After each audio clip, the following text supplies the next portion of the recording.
Well, good afternoon, everybody. One of the things Karen and I heard a lot over the course of the past year and a half is that it was very important for state government to live within its means. The same message that families, small businesses, and other people deliver to themselves and to one another every single day. And we're here today to talk about a state government that lives within its means here on Beacon Hill.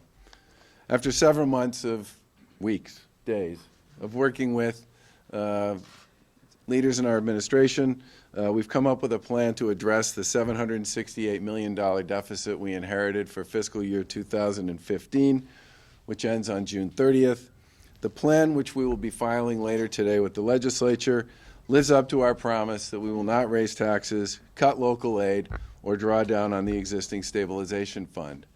The proposal we'll file includes about $254 million in revenue and about $514 million in spending reductions. The hiring freeze we put in place is one place we started on the first day we got here. We also pursued a series of contractual freezes that have also helped in the short term. There is approximately $150 million in 9C cuts, which are things that the executive branch can do within the context of its own operations. There are other initiatives that involve independent agencies and the capture of reversions, so-called unspent money. And to set an example, the governor's office is taking a 10% cut. We've also included some budgetary solves with respect to the Mass Health Program. One is to begin the process again of doing eligibility redeterminations, which are actually required under federal law. Massachusetts, since the meltdown with the connector, has not done eligibility determinations. We're going to start doing those again at the end of this month.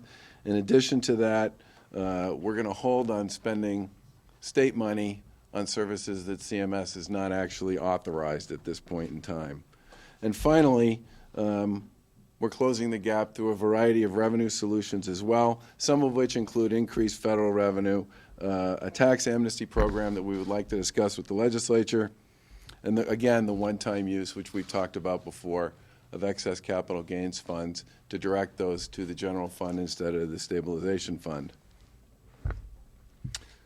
We inherited a spending problem. We said that to you several weeks ago. Even with all the adjustments that we're making and proposing here today, state spending year over year in fiscal 15 is going to go up about 7.7%. That is simply not sustainable over time, even in a great economy. We certainly have a good economy. Many people would say a very good economy. As a result, state government needs to figure out how to spend within that construct, and we intend to make sure that it works, that it does, and plan to work with the legislature to get from here to there.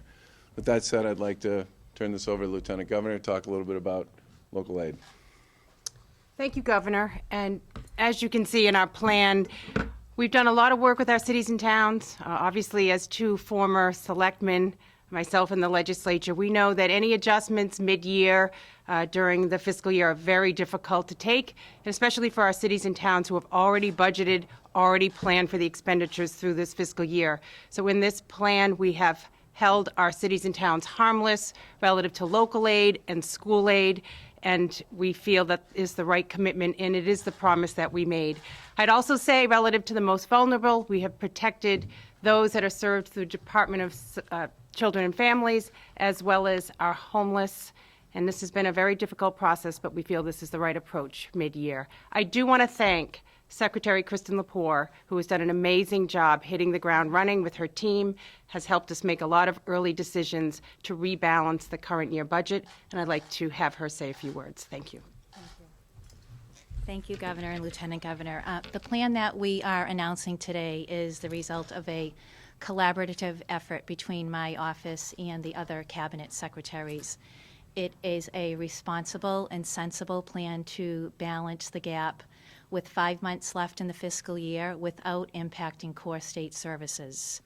It also allows me the opportunity to focus our attention on the fiscal year 2016 budget, which is due to the legislature a month from tomorrow. Thank you. Questions?